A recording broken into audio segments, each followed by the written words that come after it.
Hi, my name is Anthony Stokes. I'm the writer and creator of Intrusive Thoughts. I have a YouTube channel named SuperComicBros. You're watching and listening to Two Geeks Talking.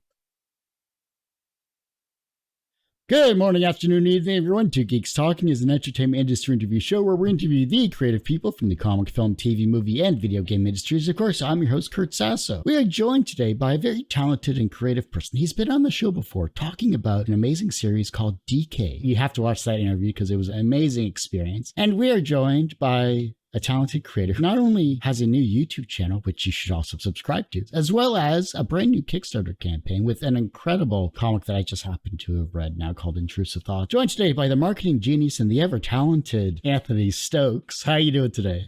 Marketing genius, you are too kind.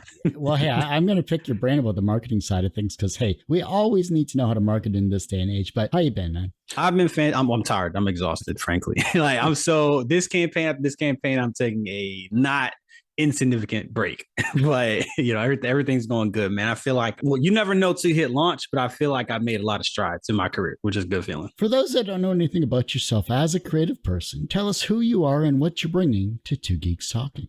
Absolutely. So I'm a comic book creator. I think what I bring here is I think I just have a unique perspective. And I really just, when I come onto a show, I want to make the best interview possible. That's my main concern, because if it's a bad interview, it doesn't help you, it doesn't help me. I think that's something I strive for. And what project are we bringing to the show? Intrusive Thoughts. So that's what you must say.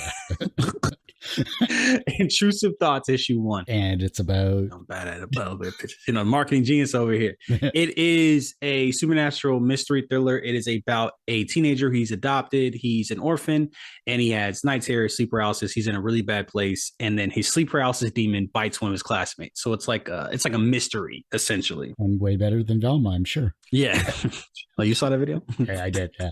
We'll touch on that as well. Yeah. So you have a YouTube channel. What is the title called, and what is it all about? It's called the SuperComicBros. We do live streams. We're going to do shorts. We're going to do video essays. We're going to do all kinds of stuff. And I think the best part is when we have a creator on, I think of a topic and then I get the creator that I think best fits that topic, and I think that is really going to bring out that creator's personality and expertise. So if I was on your show, what topic would you give me? Bro, you always asking these damn hard ass questions. I don't got an answer for you right now, bro. I'm tired. I'm too tired right now. We can have you on though, bro. I've known you for a little bit, and from the short time I've known you, I love the fact that you have an amazing writing style. You have very intriguing characters as well too. You bring a wonderful perspective to, in terms of Decay, you brought death into the forefront. You brought an amazing story with that, and I can't wait to see your other issues as well in that regard. And now with Intrusive Thoughts, you're doing something that I don't think a lot of people talk about, or if they do, they don't bring your perspective to it with Intrusive Thoughts. Why is mental health such a taboo topic sometimes in comics? I think it's hard. To execute, right? I think it's hard to execute because it's not necessarily a visual thing. It's a visual medium, right? So maybe you overshoot. Maybe it's just a subplot. Gideon Falls, for instance, I would say that's about mental health, but it's also about so much other stuff. So maybe it's not at the forefront of the conversation. Me personally, I wanted to make a comic that was about mental health, where like mental health isn't a phrase. I try to be as subtle as possible as well. And I also try to use visual language that communicates these ideas as well. It was a lot of thought to make it visual, because it's a visual medium. It's only a visual medium. So how's the campaign been so far? What has been the reaction to the comic online? It's been good, man. It's been really good reaction, which always feels great. People were saying it's something different, which is, the number one thing. People are saying it's really well executed. The art is good. The reception has been glowing. I like nothing sticks out of my mind as a negative review. You decided to start a YouTube channel this year. It's been almost a year since we've last talked, actually, too. So why the need to create a YouTube channel? What has been ruminating in your head to showcase to the world? So essentially, I didn't want to depend on any promotional channels, right? I like coming on here. I didn't do any promo for Decay issue 3, so that's why I didn't pop up. I was so tired. The more promotional channels, the better, right? That's the first thing. It's important for the ecosystem. That's a part of it. You have somewhere to go promote. And if some of these go away, then we're screwed. We're not going to be able to get to our audiences easily. So that's one. 2, I love talking about movies. I love talking about comics. I love talking about TV shows. And it's just a way for me. Otherwise, I'll pace around my house and talk to myself. So that's what I do. I just pace around my house, talk to myself, and I have a mic in my hand. And just utter into a mic, and then I get these opinions out. 3, I really love content creation. That's something that also people talked about. Like some criticisms I've got is that I'm more concerned about having a following. I'm more concerned about having a personality or being a content creator as opposed to making comics. But to me, one, comics are content specifically. And B, my co-host Chris said this, it's a post viral world. Like you see all these artists that go viral. Like Doja Cat got famous from a song called I'm a Cow. Like if you remember that. And now she's a major artist. One Punch Man, I feel like, is something that it was a meme, memes can propel your career. And like, to me, I just wanted to skip the line, like, and truthfully to me, content creation, people think I want to be a comic book creator full time, like professional. I mean, it sounds good, but it also sounds really stressful. But content creation, like making video essays, doing live shows and other stuff, that seems like a lot more sustainable in addition to the comic book. I think this is a step towards me trying to make a full-time career in comics, and I also just love it. I love content creation and being an internet personality. But it's also providing value. And if you see people like Gary Vee, or if you see other people that have built up a career promoting social media before social media became popular, and showcasing what content should be created and how to format it and how to provide value to the people that you're trying to reach, which is always the hardest part because you only have like 5 seconds to find someone and get their attention. Yeah. If you can provide that value to someone, then that's why shorts, I think, took off for the best, because you're just giving bite-sized, tight information to people that just don't have time to listen to an hour interview like some other shows that I know of that used to, not bother editing. So it's really comes down to what are you providing? Are people enjoying it? And especially from your more recent videos, essays, I should say, they seem to be really enjoying it, or they seem to be very decisive about it. How's that going? Man, I ain't gonna lie. You're talking about the Velma video. So I don't know. I had a Velma video pop off. He has 11K views. At the time this comes out, it might have like 20K. We'll see. Actually, I think people really enjoyed it. It actually had like a 97% like to dislike ratio. People actually like that one a lot. Now, my other opinions are a lot more divisive. And I think the thing about a video essay, the beauty of it is, you mentioned Twitter Spaces, we'll circle back, is you're allowed the nuance. Twitter, you only has you have 140, whatever you have. You don't have enough characters to have nuance. And that's so much of the problem is people are like, if I'm like, oh, something is trash. Well, it's like, you know what? Sometimes something is not worth the monologue. Sometimes the soliloquy isn't necessary. It's just trash. Sorry that you want like a Shakespeare monologue. I'm not giving you one. It's trash.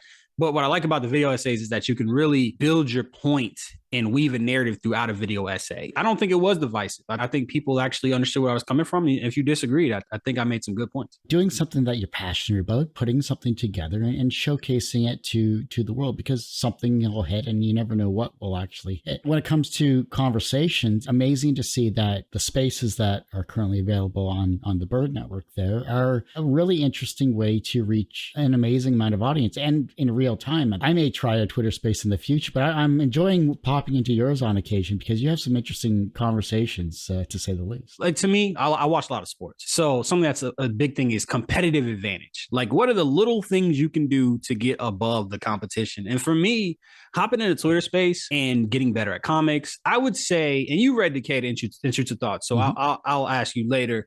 We can circle back, but I feel like I got immensely better at making comic books. I get so much feedback. I give other people feedback. You're growing. You're meeting new people. Your network is growing. The fact that I'm doing that, and it's very few comic book creators that are doing that, it's just going to give me a massive competitive advantage. If you want to hop in a space to talk about comic books, it's probably going to be one of my spaces. And frankly, it does take skill to host one of these things. And also, we've built such a culture after doing this for probably less than a year. We built a massive culture, like of 100 people plus, that would come into the Twitter spaces, that now when we do YouTube, we already have an audience that's going to pop in and spend at least 10 people just hanging around. It's just an underutilized thing. Why wouldn't you use every tool to your advantage? It just doesn't make sense to me. I think it's a time factor as well too. Like you have to set it apart some time to do an hour show or do an hour space or whatever, and along with editing and your essays, along with putting together your comic book, along with promoting your campaign, etc. I mean,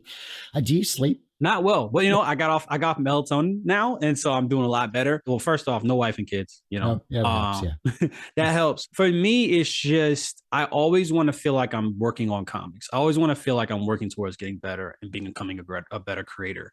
And to me, hopping in a Twitter space, most of the time, like some people will be in there drawing, right? Some people will be in there drawing. Most of the time, I'm just chilling. I'm just playing 2K half the time. I'm playing some video game I can half pay attention to. And I'm just chilling. But it ends up working out so that while I'm chilling and getting closer with my friends, getting better at making comic books, I am marketing. I am talking about my comic book. People are going to hop in and they're going to like, oh, they might hate me, but like, normally they're like, I like this guy. Let me see what he's working on. Mm-hmm. All this other stuff. I do not like talking about my comic in a direct way. I like talking about it, the process from like more of a macro perspective. So how do we get here? What decisions do we make to lead here? What was the production like and stuff like that? That is marketing for me. So no, I'm just obsessive. I really just want to be great, and doing the Twitter Spaces helps. Yeah, use all the tools you have advantage of. If I wanted to stream the show on Twitch or something, I'd be doing that. I mean, I brought back the podcast this year after 14 years. Like, I needed to do something where, like, the space is there. They could listen to past interviews and maybe gain some experience and knowledge from past creators. You got to showcase all of the content that you have. Absolutely. Intrusive Thoughts. Now that we're finally circling back, it's amazing. The colors are amazing on it. The story is very tight. I think it's something that I'd love to see more of if you happen to make a second issue, or this is just a one-off. Speaking of which, is it a one-off or are you making another? It's going to be 6 issues. And in my head, I'm regretting not putting next up. You know what I'm saying? Like, and I didn't put issue 1 on there anywhere. So that's on me. I'm still new. I'm still learning. Now that I know it's 6 issues, that makes me more intrigued. What was the hardest part that you wrote, and what was the hardest part for your artist to draw? I really couldn't tell you because my artist is like a veteran. You know, he's been doing this for a long time. So he didn't really communicate any part that was like particularly hard. I'm not entirely sure. As far as writing is my favorite part. That's the easy part for me. So I can't even associate a part that I wrote with being hard. Because once you write the script, it's what did it say? Climbing uphill, you know? So it's like, I couldn't even tell you. I can tell you the easiest scene to write was when he's walking up to the house. There's like you can see a smile or a face in the background. That was probably somewhere from page 10 to 14. I forgot. How long do we have? What are some of your stretch goals? No, so it's actually in pre-launch. So launch is on the 24th. What I do know is that these covers, I have a lot of covers, and the covers are fantastic. That's the main draw for me for this campaign is the covers. I wanted to try, and variant covers are a way to really get more money from the consumer, which sounds bad, but that's what we're doing here. What else are we doing? So I would say definitely check out the covers. That's the main thing. And, the comic is good too. Who is the artist that has worked on Intrusive Thoughts with you? DNS, he did a couple of variant covers with me. So I had a familiarity with me. And then so I tweeted about looking for an artist. And then he was like, what about me? And so we got started. So we already had a working relationship going back to April of last year. Yeah. What type of style does he bring that makes Intrusive Thoughts so amazing? It's kind of gothic, almost paint-like quality. It's just different. It's like a little funky, almost like a Tim Burton-esque, just like a dark whimsy. I mean, I've gotten Sandman comparisons, which thank you. I'll take those for sure. I do think it is he's got a versatile style, but that's what I brought here is like kind of this fantastical, it deals with real themes, but it's a little bit extra, a little bit off from reality. So what did you learn about yourself in terms of writing this comic then? I learned that making 2 concurrent series is very hard. It's good practice. I kind of put too much on my plate, but it's good to learn because, like, for me, I want to be a writer. Like I said, talking about your advantages, one of the advantages a writer has is we can work on concurrent projects. Whereas an artist, I mean, they could conceivably, but it'd be a lot harder. So for me, I'm working on 3 different series right now, but this is something I might have to get accustomed to if I do try to make a career in being a comic book writer full-time. Can you hint at the series that you're working on? Well, this one is Decay. So Decay is almost done. Decay, we're on issue 5, like page 6. So we have 18 more pages of that. Very, very excited because then we get the trade, get the omnibus, I have another comic book called I Wish the Gods Were Dead, which is going to be an anime. It's going to be like a fantasy anime. It's going to be excellent. And then, of course, Intrusive Thoughts is your other series as well, too, here. Being a content creator, what are the highs and lows about your profession? Getting good reception, and reception could be like, this is good. It could be Kickstarter pledges as well. Like I had this Velma video that I mentioned popped off and it got 10K. And that's like my first video essay on this channel. I tried to be a YouTuber like 4 times in my life. So I finally felt like, okay, this is it. Anytime you get money, I'm not going to lie, because it's an expensive. People don't like talking about that. People like making this shit is free. It's not free. It's very expensive. I'm not going to sit here and pretend like that's not a relief, because once you get the money, you can make more stuff. You know what I'm saying? Like if Intrusive Thoughts pops off, then, oh my God, this is sustainable. I can make more comics. I can make 4 series, so getting money, that's the best part. We've kind of been dancing around a bunch of different issues here, and controversy is always an interesting terminology. And you're not a content creator without controversy. How have you survived, and how do you deal with controversial, not only topics, but issues? You know, the funny thing is controversial is so subjective. One thing can be controversial to another person, and then it could not be. To me, it's just like if something bothers you, that doesn't necessarily make it controversial, right? One of my most controversial posts, like the one that I got the most flack for, I think I lost Kickstarter backers. I think I lost a lot of followers, was I said marketing is a comic book making skill. To some people, that's a controversial statement. To me, it's like damn near common sense. How I often react is like, to me, when I got on Twitter, when I started making comic books really, and I started taking it seriously, I was like, I want to be a name. I want to be somebody that indistinguishable from the comic book space. And honestly, I feel like I haven't done a bad job. Like I feel like if you say Stokes, people will know who that is, you know? I just go with it, you know what I'm saying? I'm just going to give my opinion. I'm gonna respect everybody. I'm gonna respect everybody's culture. You know, I make it an inclusive space, but I might not agree all the time. You know what I'm saying? So it's like, for me, it's just like, whatever. If a post blows up, people don't like it, whatever. That just means more people are going to see me on their timeline. If we agreed with everyone in the entire world, I mean, sure, we'd have world peace, but I mean, what's the point of living? Yeah, I mean, and you got to think about, we're writers, right? You're like, what's the driving force of the story? It's conflict. We got to disagree. You know, we're going to disagree. That's fine. We can find the best way. But pointing to somebody and saying, oh, you're wrong because somebody might not like this is crazy. And like, let's be clear, the controversial statements that I'm a part of are just like hot takes or things that people, like I said, people don't agree with. And I think, unfortunately, the community, for lack of a better word, is extremely soft. I think unable of having difficult conversations that could help the community. I'll ask a question. I asked, would you rather be successful working mainly through a company or mainly independently? People said, why not both? Some of them answered the question and some of them couldn't. It's like, why not both? Why would that be important? It's important because depending on your answer, you might want to make certain decisions, right? If you want to get independent, should invest in Kickstarter. You should very much and focus on trying to get the best Kickstarter. If you want to go through a publisher, for instance, you better learn how to make a pitch pack. You should make as many ideas as possible. You should make a bunch of scripts. You should make a big artist portfolio, because these are two different goals. And the fact that you can't even identify what kind of career you want to have, that's embarrassing. Because I know which one I'm picking. Give me the studio. Give me image. Give me boom. I want the clout. I want the exposure. You know what I mean? Like I said, I don't feel like that's controversial. I feel like it's only controversial if you're a baby. Don't cut that one. No, I thought you want that as one of the TikTok things? Yeah, please. Please. And then send it to me. Yeah. No, I'll post it on my TikTok and you can link back to it if you want. Absolutely. Or use it in one of your video essays. That'll be even better. I'm with it. I'm with it. See, and this is how collaborations start, you know? Is there anything I've touched on you want to talk about before I wrap up? I was wondering what you thought. Like, did you see the improvements from Decay to Intrusive Thoughts? Because Decay was my first comic book, and I think this would be my fourth issue, Intrusive Thoughts. Maybe even second. No, my second, actually. Because I think I've only seen issues 1 and 2 of Decay.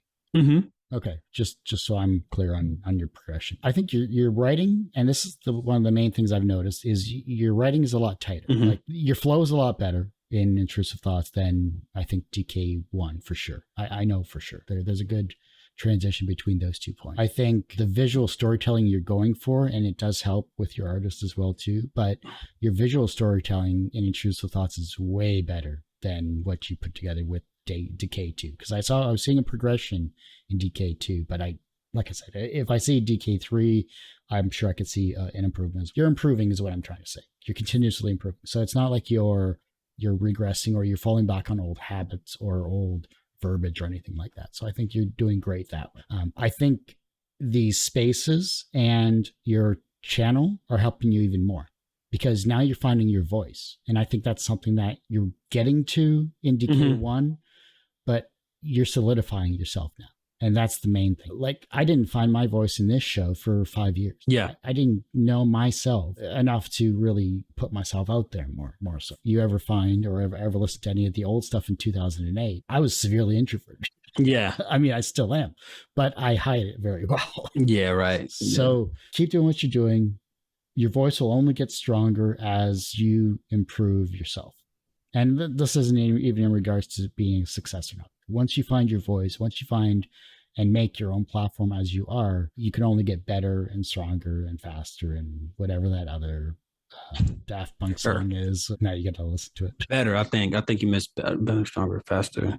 It's interesting you say that, right? Because I think, because this could be kind of interesting. So I think the pitfalls that a lot of creators get into is that they're too married to their ideas, right? Often get asked, do you have a passion project? And I don't. I really do not have a passion project. I really love all of them. And I think the pitfalls of having a passion project is you can't be too attached, right? Like my goal is to be a storyteller. I don't want to tell just one story. I want to tell as many as possible. I think anything can happen. It's not guaranteed that you're going to be able to keep making this series or that series. Anything can happen. I try not to have a passion project, take a backup and look at things. We have people like when their first comic is trying to be like some epic, it's just like, okay, bro, I understand, but you haven't even made the first one yet, which sounds insulting. And I didn't like the advice when I heard it, but I was like, you know what? I'm gonna listen. So Decay 1 through 5, I don't even think it represented my full writing ability when I wrote it, but I wanted something that one, I could complete within 2 years, a 5-issue series. That was important. It was a simple thing that I could explain quickly, that I can get the ideas across really quickly, and something that was very striking so that I can give it to anybody, something very digestible so that I can give it to anybody. Like I pride myself on being able to sell to non-comic book fans. I think a lot of my fan base doesn't read comics. You know, I wanted a grandmother to be able to pick up my comic and read it. That was a strategy and it worked. I don't disagree with you about the voice thing. That's what people say. That's what it's missing a voice. There's a time and a place. You ever seen a director do a movie and they have a distinct style and they kind of pull back? I think that's what it's like.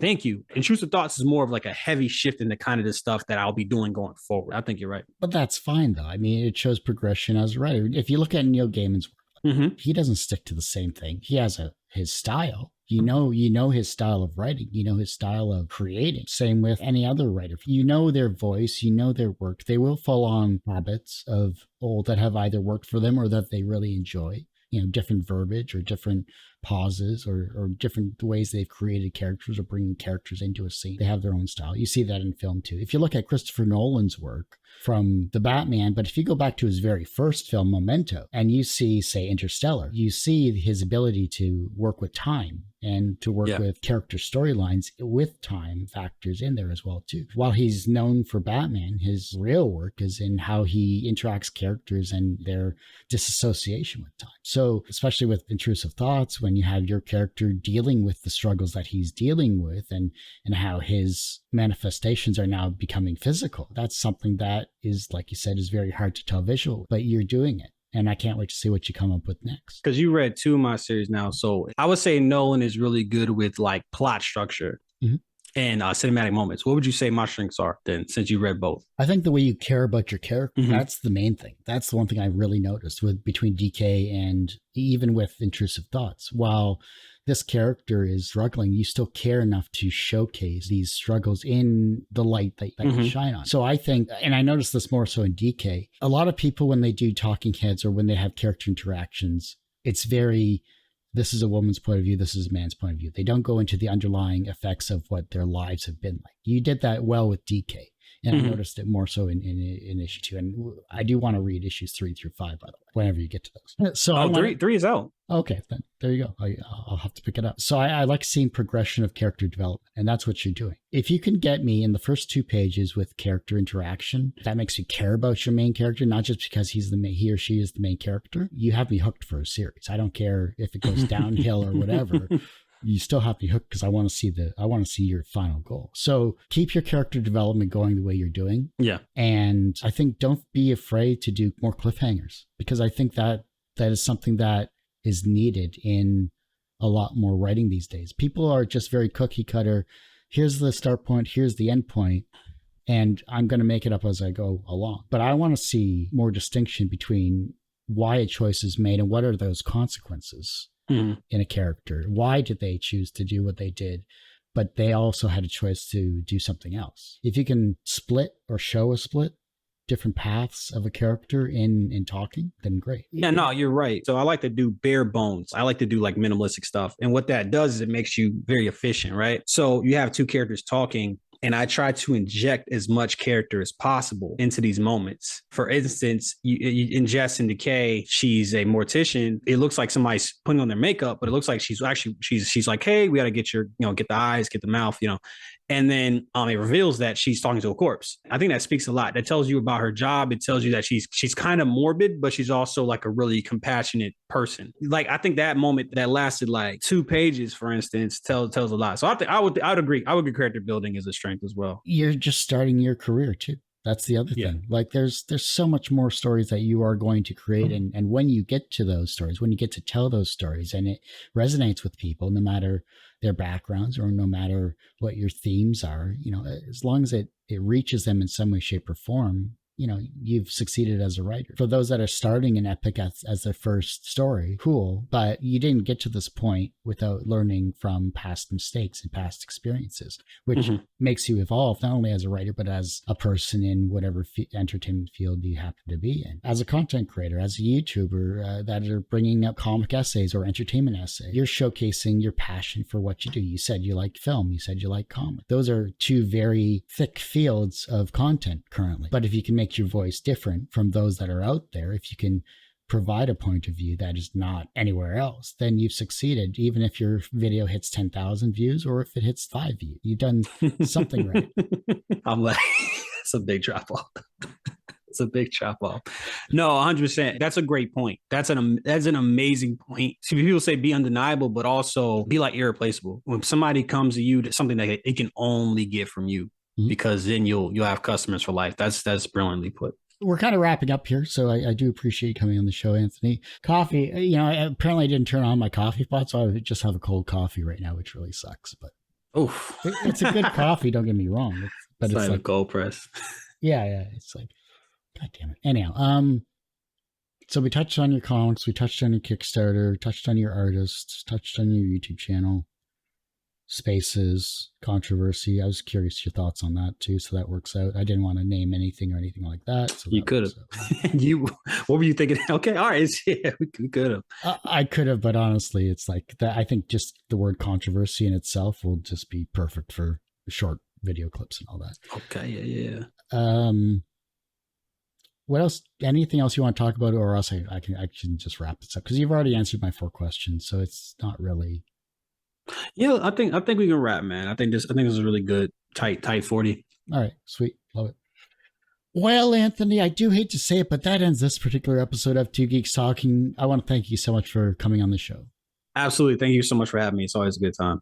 Tell us how we can find you and how we can support you on the internet. I'm at Stokes on Twitter. That is my main promotional platform. And then search Intrusive Thoughts on Kickstarter. I'm launching on January 24th. I'm feeling a little terrified, so make sure you reward my hard work. All right, like I said, that ends this particular episode of Two Geeks Talking. You, of course, find this interview and 1,000+ others on our website, tgtmedia.com or twogeekstalking.com. That's the word 2, not the number 2. Of course, our YouTube channel, which is a lot more updated than our website, because I am only one person, sue me, which is youtube.com/c/TGT Media. And the podcast is finally back after 14 years. And the new place you can find this at is twogeekstalking.podbean.com. And it's available on all of your famous streaming podcast services except Apple iTunes, because that's linked to something else.